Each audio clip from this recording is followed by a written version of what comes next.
Hello दोस्तों, मैं सुरेंद्र प्रजापति और मेरे YouTube channel science academy hub पर आपका स्वागत है। और दोस्तों, मेरे चैनल को subscribe and video like and share ज़रूर कर दीजिएगा। दोस्तों, आज मैं लेके आया हूँ इलेक्ट्रिक पावर विद्युत शक्ति, जो कि class 10th and competitive exam के लिए इम्पोर्टेंट है। चलो अब हम इलेक्ट्रिक पावर देखते हैं। उससे पहले हमने देखा था पिछले वीडियो के अंदर कार्य का मात्रक जूल होता है। पोटेंशियल विभवांतर W/Q, इसका मात्रक होता है वोल्ट। एक देखा था हम करंट Q/T जो होता है एम्पियर, इसका मात्रक होता है एम्पियर, जिसे हम ए से डिनोट करते हैं। तो ये विद्युत शक्ति इलेक्ट्रिक पावर के लिए क्या है कि इम्पोर्टेंट है। तो अब आगे हम देखते हैं विद्युत शक्ति क्या है। विद्युत शक्ति ऊर्जा है ना, हमारे ऊर्जा के उपयोग होने की दर को विद्युत शक्ति बोलते हैं। मतलब जैसे पावर P बराबर W/T, तो ये हमारा कार्य है ना, ये ऊर्जा ही है हमारी। तो हम ऊर्जा के यानी उपयोग होने की दर को हम विद्युत शक्ति बोलते हैं। सही। माना एक सेकंड में कोई चीज़ कार्य कर रही हो, वही पावर है। यानी इसकी परिभाषा एकांक समय में किए गए कार्य को ही शक्ति कहते हैं। यानी एकांक समय में किए गए कार्य को ही शक्ति कहते हैं।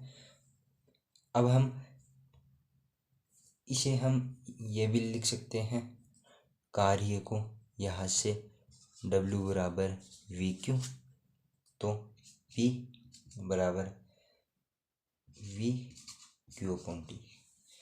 अब ये Q/T क्या हो गया? ये हो गया ना करंट। तो हम यहाँ पर ये लिख सकते हैं VI, लिख सकते हैं ना VI। यानी इलेक्ट्रिक सर्किट में विद्युत ऊर्जा की दर प्राप्त उपयुक्त तत्व सहित विद्युत ऊर्जा की दर प्राप्त होती है। यानी कोई इलेक्ट्रिक सर्किट है, इलेक्ट्रिक सर्किट में सहित विद्युत ऊर्जा की दर प्राप्त होती है, इसे विद्युत शक्ति बोलते हैं। यह है। तो हम और क्या बोल सकते हैं इसे, जैसे कि विद्युत शक्ति का ऐसा ही मात्रक वोट होता है। इसका मात्रक होता है वोट। विद्युत शक्ति का मात्रक वोट होता है। और माना कि हम जैसे कि करंट 1 एम्पियर, वोल्ट 1 वोल्ट, विभवांतर सर्किट में लगाया जाता है, तो 1 वोल्ट हमें विद्युत शक्ति प्राप्त होती है। सही। वोट है ना, ये वोट वो शक्ति का छोटा मात्रक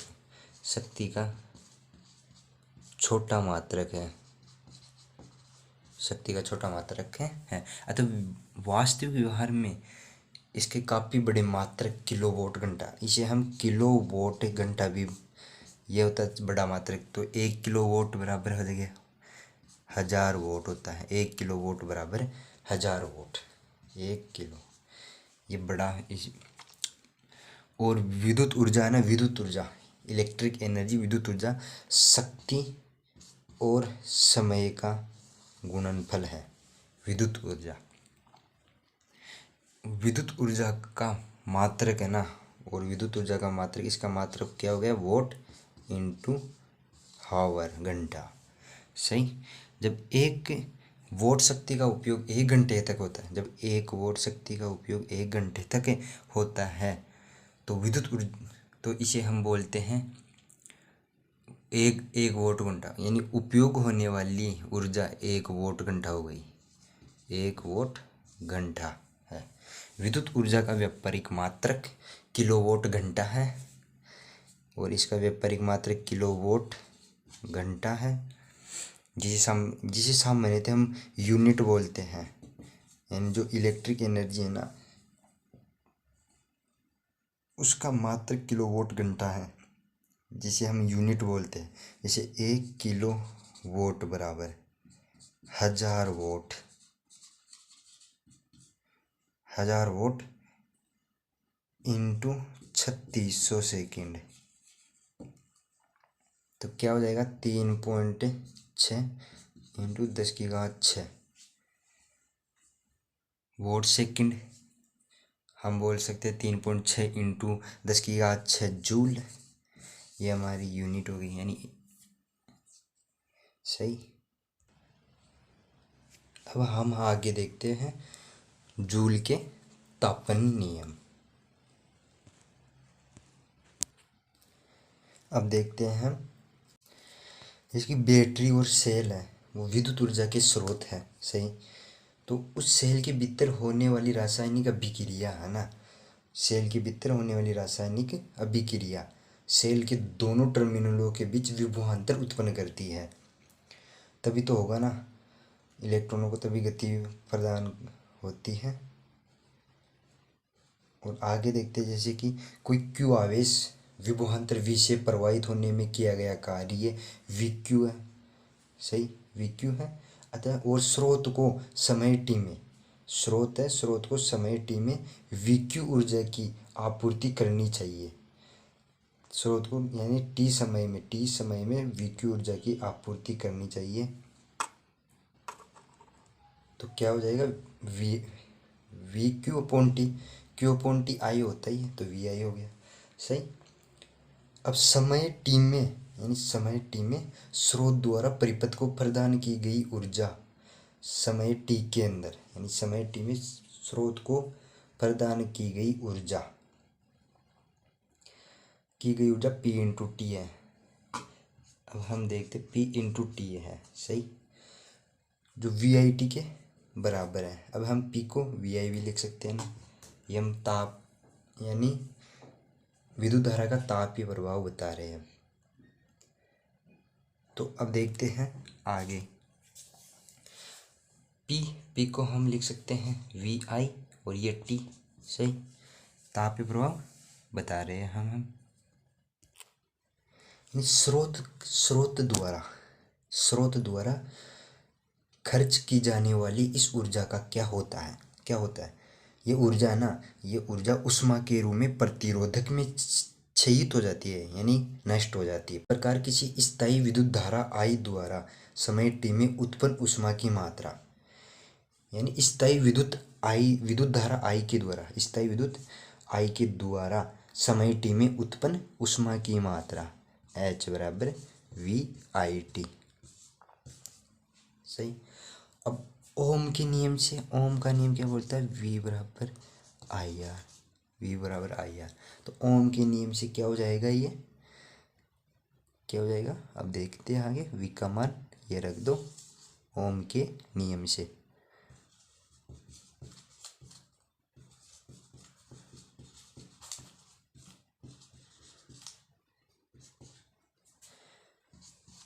उष्मा H बराबर I² RT हो जाएगा। यही हमारा जूल का तापन नियम है।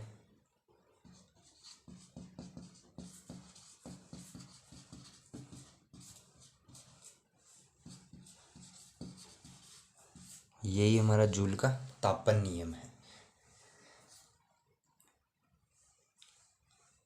और उष्मा है ना, वो I² के समानुपाती, यानी कि जितनी धारा ज़्यादा होगी उतनी ही उष्मा ज़्यादा क्षयित होगी, और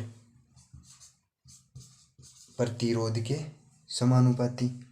यह ना उष्मा के रूप में प्रतिरोधक में नष्ट होती है। ऊर्जा ना, ऊर्जा उष्मा के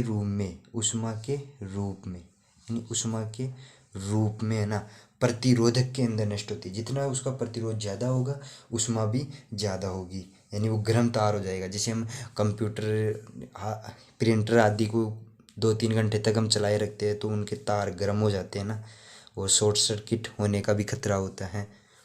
तो वो होता है उष्मा के कारण, क्योंकि वो उष्मा बाहर निकलती है, हीट है, यानी वो बाहर निकलती है। और समय के समानुपाती होता है।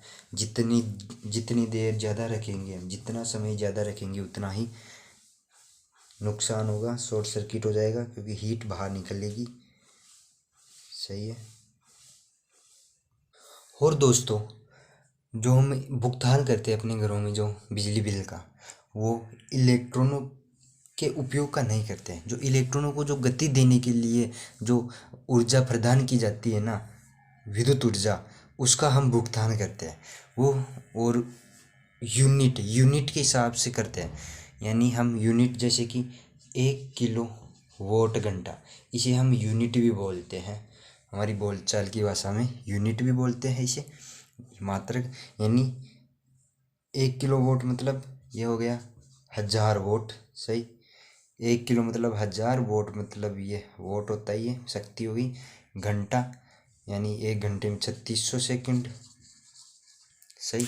1 घंटे में 3600 सेकंड।